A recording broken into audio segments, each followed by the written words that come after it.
सभी को नमस्कार। फिर से स्वागत है आपका अपने YouTube channel SST with Jogendra Sharma में। आज साथियों हम चैप्टर पढ़ेंगे, आपका सोशल साइंस का चैप्टर है भारतीय अर्थव्यवस्था की जीवन रेखा। सेकंड सेम का ये चैप्टर है, उसके बारे में पढ़ेंगे कि भारतीय जो अर्थव्यवस्था है उसकी जीवन रेखा, लाइफलाइन किस चीज़ है, कौन सी चीज़ें हैं जिनको भारतीय अर्थव्यवस्था की जीवन रेखा माना गया है। इस चैप्टर में इन तीन चीज़ों का जिक्र किया गया, एक तो परिवहन को, संचार को और पर्यटन को। इन तीनों को लाइफलाइन बोला गया है इंडियन इकोनॉमी का। अब अलग अलग डिस्कस करेंगे कि परिवहन कैसे ज़रूरी है, संचार कैसे ज़रूरी है और पर्यटन कैसे ज़रूरी है। तो सबसे पहला जो हमारा टॉपिक होगा वो होगा परिवहन के बारे में। ट्रांसपोर्टेशन के बारे में सबको पता है, जो हमारे इतने व्हीकल्स वगैरह चल रहे हैं, सामान इधर से उधर लाया जा रहा है, चाहे वो किसी भी रास्ते से लाया जा रहा हो, वो सारा परिवहन के अंदर आता है। अब परिवहन को इन्होंने तीन भागों में बांट रखा है मुख्यतः। पहला स्थल मार्ग, दूसरा जल मार्ग और तीसरा वायु मार्ग, इन तीनों में बांट रखा है। अब एक एक डिस्कस करते हैं अलग अलग। स्थल मार्ग का हम का जो डिस्कस करें तो देखेंगे कि स्थल मार्ग में क्या क्या शामिल है, सड़क, रेल और पाइपलाइन। अब हम देख रहे हैं कि जो जमीन के ऊपर जो भी साधन चलाए जाते हैं वो सारे स्थल मार्ग के अंतर्गत आते हैं। वो चाहे हम फिर वो सड़कें बना रखी उनके ऊपर चलाएं, चाहे रेल की जो पटरियां बना रखी हैं उसके ऊपर चलाएं। एक चीज नहीं है इसमें, पाइपलाइन को जोड़ा गया है।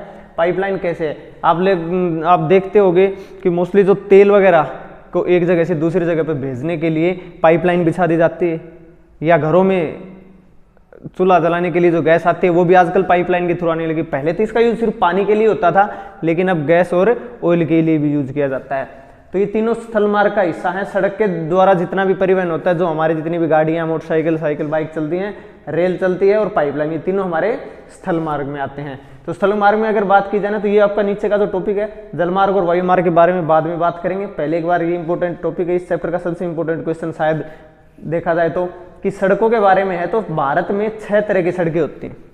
जो भारत में जो सड़कें उनको 6 तरह से कैटेगराइज कर रखा है। कौन सी सड़क का क्या नाम है और क्या इसका यूज है वो देखेंगे। तो सबसे पहले सड़क का जिक्र था, सड़कों में देखेंगे सबसे पहले देखा स्वर्णिम चतुर्भुज। स्वर्णिम चतुर्भुज के अंतर्गत कौन से सड़क परिवहन आपका आता है। ये आप ये मानो अटल बिहारी वाजपेयी जब भारत के प्रधानमंत्री बने थे 1996 में, तब उनके 1 या 2 साल बाद ये इनका एक ड्रीम प्रोजेक्ट था। 1998 में इन्होंने सोचा था कि भारत के जो 4 मेट्रो सिटी हैं, बड़े महानगर हैं चारों, दिल्ली, मुंबई, नीचे आपका चेन्नई और कोलकाता, ये चारों आपके महानगर हैं। इन चारों महानगरों को जोड़ना था, और ये जोड़ने का काम जिस प्रोजेक्ट के थ्रू किया गया उसका नाम रखा गया था स्वर्णिम चतुर्भुज, गोल्डन क्वाड्रिलेटरल। गोल्डन क्वाड्रिलेटरल इसको स्वर्णिम इसलिए बोला जाता है क्योंकि इसके अंदर जो सामान लगाया गया था और जिस तरह से इसका रख रखा हुआ वो तो किसी सोने का होता है ना, वैसे होता है, इसलिए इसको स्वर्णिम चतुर्भुज बोला गया था।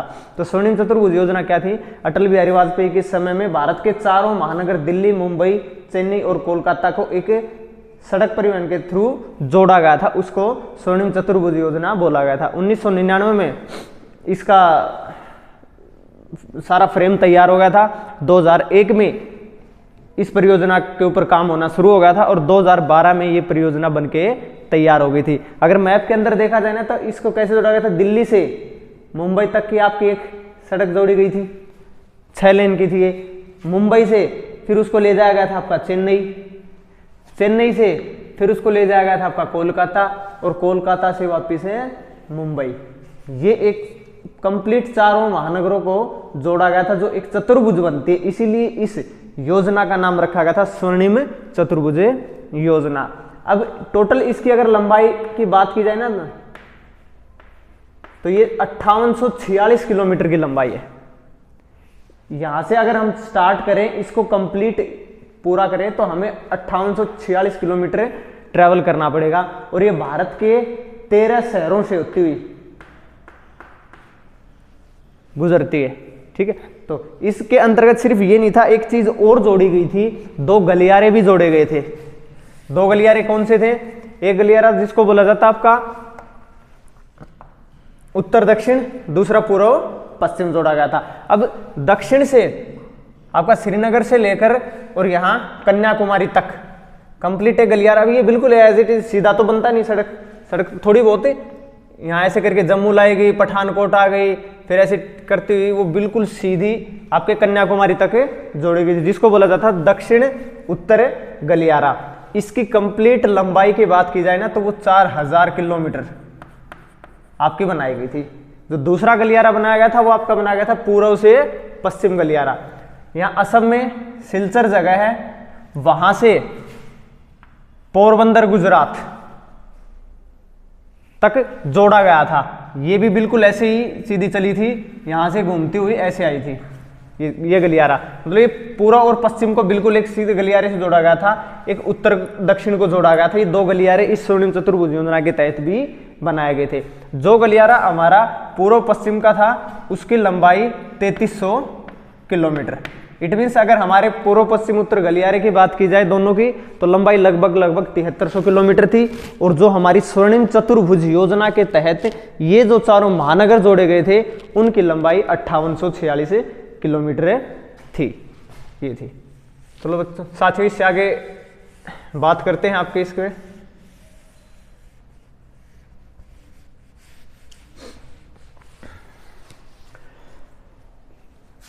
छह तरह की सड़कों में दूसरा पहला आपका स्वर्णिम चतुर्भुज हो गया। अगला है राष्ट्रीय राजमार्ग। राष्ट्रीय राजमार्ग कौन से होते हैं? National highways. ये आपको पूरा भारत का मैप दिखाई दे रहा है। इसमें आपको अपने 29 स्टेट आपको दिखाई दे रहे होंगे, 28। उन सारे स्टेटों की राजधानियां एक दूसरे से किसी न किसी तरह कनेक्टेड है। मान लें यहाँ जम्मू कश्मीर से पंजाब को जोड़ रखा है, हरियाणा को जोड़ रखा है, हरियाणा से गुजरात को जोड़ रखा है, गुजरात से एमपी को, राजस्थान को जोड़ रखा है, नीचे महाराष्ट्र मुंबई तक एक सड़कों का जाल है जो एक राज्य को दूसरे राज्य से जोड़ता है। तो जो रास्ते हमारे इस देश के दूर दराज के इलाकों को, दूर दराज के जो राज्यों को आपस में जोड़ते हैं वो हमारे राष्ट्रीय राजमार्ग कहलाते हैं, जिनका रखरखाव का काम होता है CPWD, central public works department के अंडर में इसका आता है राष्ट्रीय राजमार्ग का। दूसरा फिर आपका है राज्य राजमार्ग। अब राज्य राजमार्ग की बात की जाए तो सीधी सीधी बात है बच्चों की, राज्य राजमार्ग आपके एक राज्य तक सीमित होते हैं। ठीक है, मान लिया हमने ये इंडिया है, इंडिया में इतना इतना हमने काट दिया, चलो जम्मू कश्मीर है। अब जम्मू कश्मीर में यहाँ आपके अलग अलग स्टेट है, सारे राजस्थान है, हरियाणा है, पंजाब है।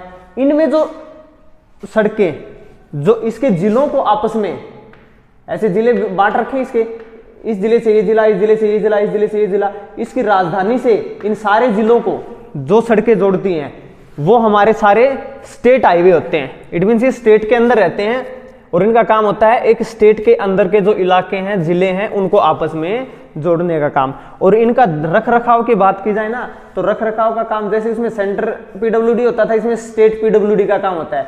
वो स्टेट PWD है, इनका रख रखाव करती है। उसके बाद जो आपका नेक्स्ट है वो है जिला सड़कें। अब जिला सड़कें हैं तो सीधी बात है, जिला सड़कें में आपका आएगा कि वे सारी सड़क जो एक जिले के मुख्यालय से और जिले की जितनी भी तहसीलें हैं उनको जोड़ती है। हर एक जिले का अपना एक मुख्यालय होता है, उस मुख्यालय से उस जिले में जितनी भी तहसीलें हैं, दूर दराज के जो जो इलाके हैं, उनको आपस में जोड़ने का काम करता है जिला सड़कें। जिला सड़कें अपने जिले से बाहर नहीं जाती। स्टेट जो हाईवे होते हैं वो एक स्टेट से बाहर नहीं काउंट किए जाते, और जो हमारे नेशनल हाईवे होते हैं वो पूरे सिर्फ इंडिया तक काउंट किए जाते हैं। फिर इसके बाद आपकी अन्य सड़कें। अन्य सड़कें में आती हैं इन सारी सड़कों के बाद जो सड़क बचती हैं, जैसे आपने देखा होगा एक शहर है, शहर के बाहर से 5, 7, 10, 20, 50 गांव भी हो सकते हैं। वे सारी सड़कें जो उस शहर से और दूर दराज के उन गाँव में जा रही हों, कच्ची हों पक्की हों, वो सारी हमारी अन्य सड़कें कही जाएंगी। उसके बाद नेक्स्ट हमारी लास्ट है वो हमारी सीमांत सड़कें। ठीक है, ये बॉर्डर रोड्स होते हैं जो बॉर्डर्स के ऊपर बनाए जाते हैं, सीमाओं पे। जैसे यहाँ चाइना के, ये मान लो जहाँ हमारा चाइना शुरू हो जाता है, बॉर्डर है, पाकिस्तान का, अफगानिस्तान का है, नेपाल का है, इनके ऊपर जो सड़कें बनाई जाती हैं वहाँ पे ये हमारे जो फौजी सैनिक भाई रहते हैं उनके लिए सामान पहुँचाने के लिए, युद्ध की स्थिति में वहाँ तक हमारे हथियार ले जाने के लिए, टैंक ले जाने के लिए जो सड़कें बनाई जाती हैं वो सारी हमारी बॉर्डर रोड्स होते हैं। और इनका रख रखाव का काम दिया जाता है BRO को, बॉर्डर रोड ऑर्गेनाइजेशन। 1960 में एक संस्था बनाई गई थी, वो ही इन सड़कों को रख रखाव का काम, देखरेख का काम, बनवाने का काम करता है। तो ये इंडिया में 6 तरह की सड़कें थी जिनको अलग अलग कैटेगराइज करके है। स्वर्णिम चतुर्भुज जो आपको मैंने बताया, चारों महानगरों को जोड़ने वाली, राष्ट्रीय राजमार्ग, एक देश के जितने भी जिले हैं, उनकी राजधानियां हैं, उनको आपस में जोड़ने का, दूर दराज के राज्यों में जाने के लिए जो सड़कें बनाई जाती हैं वो हमारी राष्ट्रीय राजमार्ग होते हैं। फिर राज्य राजमार्ग में आती हैं, एक राज्य के अंदर जो सड़कें होती हैं जो एक राज्य के जिलों को आपस में जोड़ती हैं, वो राज्य राजमार्ग हैं। जिला सड़कें, एक जिले के अंदर जिले के मुख्यालय से लेकर उस जिले की सभी तहसीलों को जोड़ने के लिए जो सड़कें बनाई जाती हैं वो हमारी जिला सड़कें होती हैं। फिर अन्य सड़कों में आपका आ गया जो एक जिले के बाहर के जो गांव हैं, वो शहर से बाहर जो गांव हैं उनको शहर से और गांव को जोड़ने के लिए जो सड़कें बनाई जाती है वो कच्ची भी हो सकती है, पक्की भी हो सकती हैं, वो हमारी अन्य सड़कें में आती हैं। सीमांत सड़कों में हमारा जो बॉर्डर्स के ऊपर जितने भी रोड्स बनाए जाते हैं जिनका रखरखाव बीआरओ करता है वो हमारी सीमांत सड़कें आती है। तो ये तो था हमारा था सड़क में, स्थल मार्ग में। उसके बाद है रेल मार्ग के बारे में क्वेश्चन आता है जनरली। वैसे देखा जाए तो भारतीय जो परिवहन है उसमें रेलवे की समस्याएं क्या क्या है और रेलवे के फायदे क्या क्या है, ये क्वेश्चन आपका मोस्ट रिपीटेड है। तो रेलवे की अगर समस्याओं की बात की जाए, फायदों की बात की जाए, अलग अलग देखें तो सबसे पहले तो रेलवे के फायदे देखेंगे। रेलवे के फायदे हैं कि एक साथ बहुत सारी सवारी अगर ले जाने का काम है तो रेलवे बड़े आराम से कर सकता है। दूसरा फिर क्या है कि भारी माल है उसको एक स्थान से दूसरे स्थान पर ले जाने के लिए रेलवे का यूज किया जाता है। तीसरा रेल परिवहन में अगर किराए की बात की जाए ना तो वो भी अफोर्डेबल है, ज़्यादा महंगा नहीं होता, तो रेलवे का वो भी एक बेनिफिट है, सस्ती एक सवारी के तौर पर रेलवे को यूज किया जाता है। फिर दूर दराज के इलाके अगर लंबा हमें सफर तय करना है ना तो वो हमें रेलवे से ही सूटेबल। अगर हमें मान लो यहाँ श्रीनगर से चेन्नई आना, तो अगर बस के थ्रू अगर इतना लंबा रास्ता हम तय करें ना तो बहुत हमारे लिए मुश्किल हो जाता है।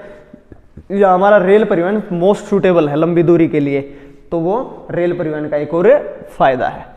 उसके बाद रेलवे की कुछ समस्याएं हैं, उन समस्याओं के बारे में पूछें तो जिक्र करें तो सबसे बड़ी समस्या रेलवे की यही है कि रेलवे में बिना टिकट यात्री रेलवे को सबसे भारी नुकसान पहुंचाते हैं।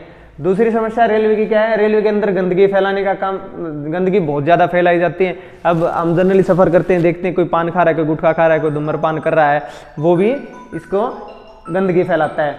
फिर रेलवे में तीसरी समस्या है चेन खींचने का। कुछ असामाजिक तत्व होते हैं और रेलवे में क्या करते हैं, चलती गाड़ी के अंदर चेन खींच लेते हैं, कहीं भी रास्ते में रोक देते हैं इतनी बड़ी गाड़ी को। ये रेलवे की समस्याएं हैं। फिर एक क्वेश्चन आता है जनरली, बहुत अच्छा क्वेश्चन है कि सड़क परिवहन रेल परिवहन से ज्यादा महत्वपूर्ण है क्यों? कि भारत में अगर महत्व देखा जाए ना तो रेलवे की बजाय सड़कों का ज्यादा है। उसका रीजन क्या है? तो उसका रीजन ये है कि एक तो सड़कों को बनाने के लिए जो लागत है ना वो रेलवे की बजाय कम है। एक तो पटरी बिछानी पड़े इतनी लंबी, और दूसरा है कि खाली पत्थर उतार को डाल के आपकी सड़क बनाई जाए तो खर्चा कम आता है। दूसरा, अगर जमीन बराबर नहीं है, उबड़ खाबड़ है, वहां हम सड़क बना सकते हैं लेकिन रेल का काम है नहीं कह सकते, क्योंकि पटरी बिछाने के लिए हमें जो इलाका चाहिए वो बिल्कुल समतल होना चाहिए। टेढ़े मेढ़े रास्ते पर हमारी रेलवे लाइनें नहीं बन सकती। उसके बाद है कि कई जगह ऐसी होती हैं कनेक्टिविटी, अगर हमें रेलवे तक भी जाना है ना तो भी हमें सड़क की जरूरत पड़ेगी। तो खुद रेलवे को अपना काम सुचारू करने के लिए सड़क की जरूरत पड़ती है, तो सड़क का महत्व ऑटोमेटिक बढ़ रहा है।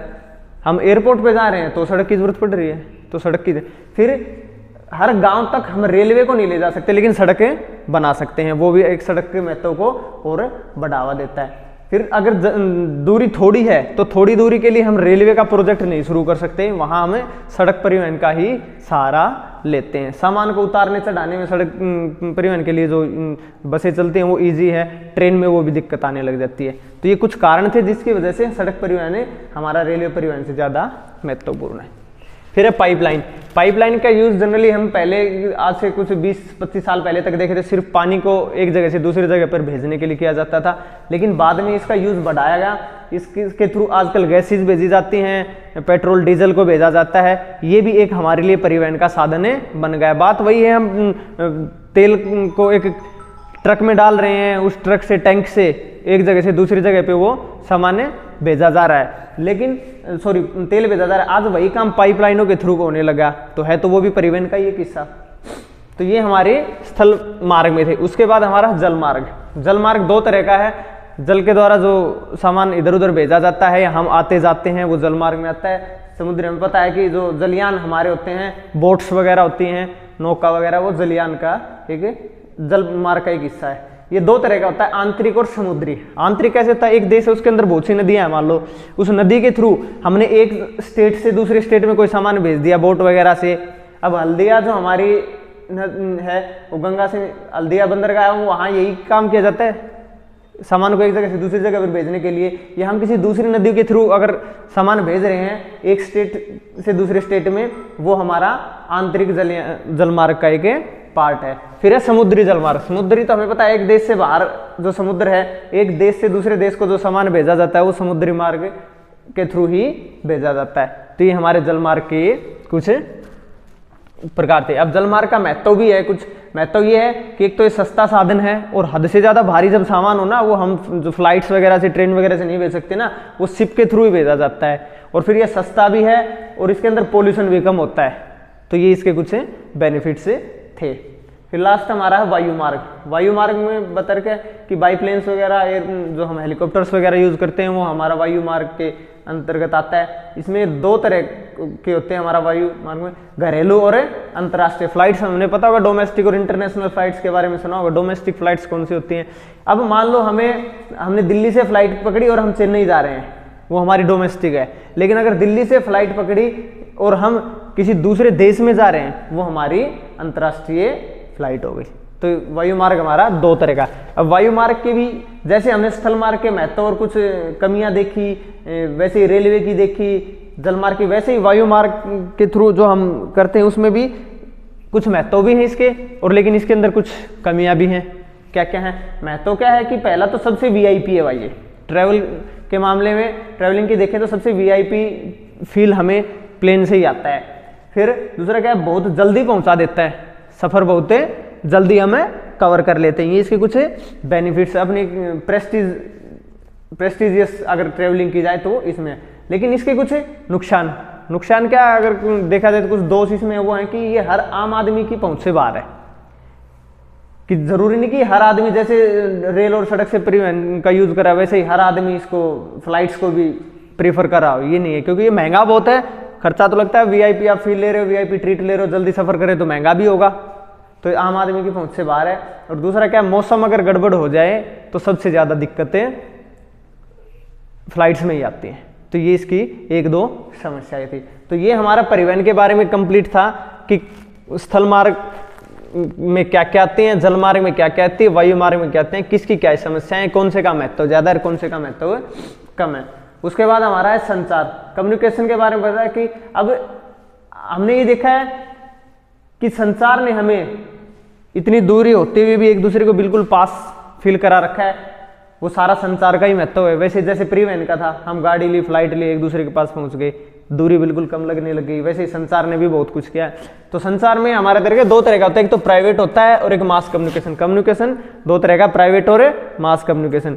अब हम मान लो फोन वगैरह यूज कर रहे हैं, ठीक है, कुछ चिट्ठी पत्र लिख रहे हैं, हम मैसेज कर रहे हैं, व्हाट्सएप फेसबुक मैसेंजर यूज कर रहे हैं, वो हम हमारे प्राइवेटली कर रहे हैं। और कुछ कम्युनिकेशन ऐसे होते हैं मास कम्युनिकेशन में, जैसे न्यूज़पेपर है, एक चीज पूरे इंडिया में एकदम न्यूज फैल गई, मैंने किसी को पर्सनली मैसेज किया, वो प्राइवेट कम्युनिकेशन है, क्योंकि वो उसको पता है और मेरे को पता है। लेकिन न्यूज़पेपर में जो चीज छप गई वो सबको पता है, टीवी पे न्यूज आ गई वो सबको पता है, इंटरनेट पे गूगल पे आपने कोई न्यूज देखी वो सबको पता है।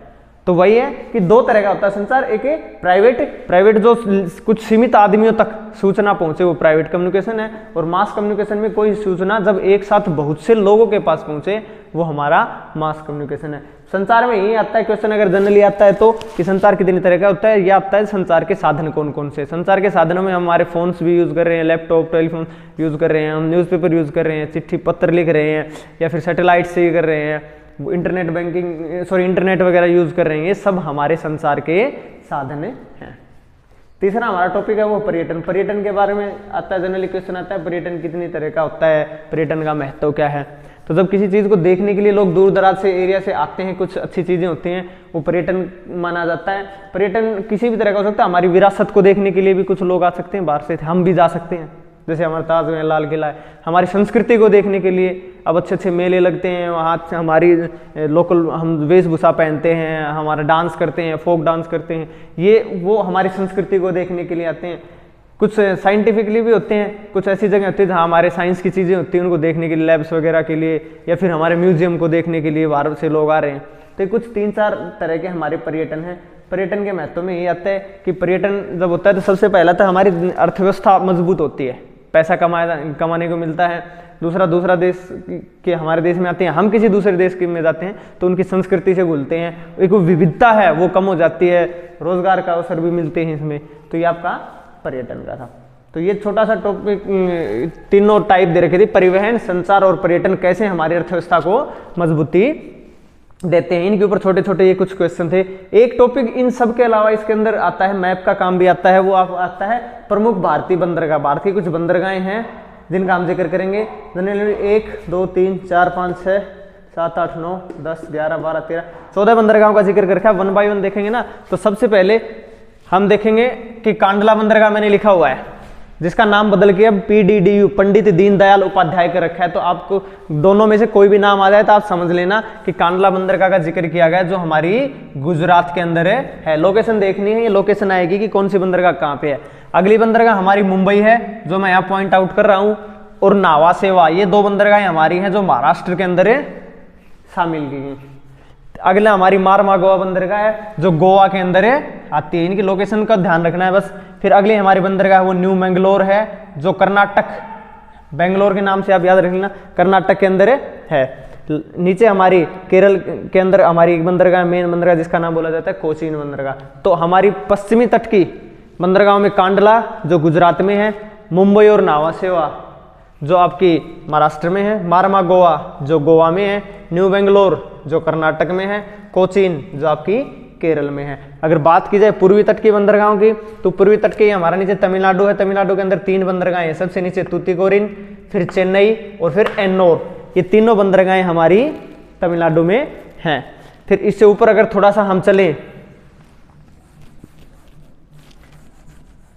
तो इससे ऊपर हमारी जो बंदरगाह है वो हमारी विशाखापट्टनम है, जो आंध्र प्रदेश के अंदर। जैसे जस्ट आप जहां हमारा ये मैप थोड़ा सा टर्न लेता है बाहर की तरफ, उसके कोने पे हमारी विशाखापट्टनम बंदरगाह है, जो आंध्र प्रदेश के अंदर, आंध्र प्रदेश में है। इससे थोड़ी सी ऊपर अगर हम चले तो उड़ीसा आता है। उड़ीसा के अंदर हमारी एक बंदरगाह है पारादीप। आज से 2 साल या 3 साल पहले का अगर आप 10वीं का क्वेश्चन पेपर देखेंगे, उसके अंदर आया हुआ था कि पारादीप बंदरगाह भारत के किस राज्य में है, तो आपकी उड़ीसा में। फिर उससे ऊपर चलते हैं हम पश्चिम बंगाल, वहाँ पे हमारी 2 बंदरगाहें हैं, कोलकाता और हल्दिया, ये दोनों बंदरगाहें, और एक पोर्ट ब्लेयर आपका, ये भी एक बंदरगाह। ये 14 बंदरगाहें हैं। 7 1 2 3 4 5 6 इस साइड है, 7 इस साइड है, और एक पोर्ट ब्लेयर।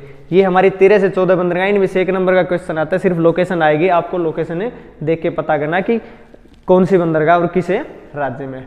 तो ये आपका चैप्टर था कंप्लीट। इसके अंदर बाकी कुछ विशेष बचता नहीं है, मोटे मोटे पॉइंट्स थे। यही ऐसे क्वेश्चन में बताया था कि भारतीय अर्थव्यवस्था की जीवन रेखा के कौन कौन से पार्ट हैं, स्थल मार्ग क्या है, रेल मार्ग क्या है, किसका महत्व है, किस में कमियां हैं, पाइपलाइन का क्या महत्व है, जल मार्ग कितनी तरह का होता है, वायु मार्ग कितने तरह का, घरेलू जो हमारी फ्लाइट्स कौन सी होती हैं, डोमेस्टिक कौन सी होती हैं, भारत में जो सड़कें हैं वो उनको कितने हिसाब से कैटेगराइज कर रखा है। अलग अलग भी आ सकता है इनका, कि स्वर्णिम चतुर्भुज योजना है, उसकी लंबाई कितनी है, इसका रख रखाव कौन कर, ये आपको जरूर याद रखना है कि इनका रख रखाव और इनकी रख रखाव कौन करता है और किससे किसको जोड़ते हैं, इतना आपको याद रखना है।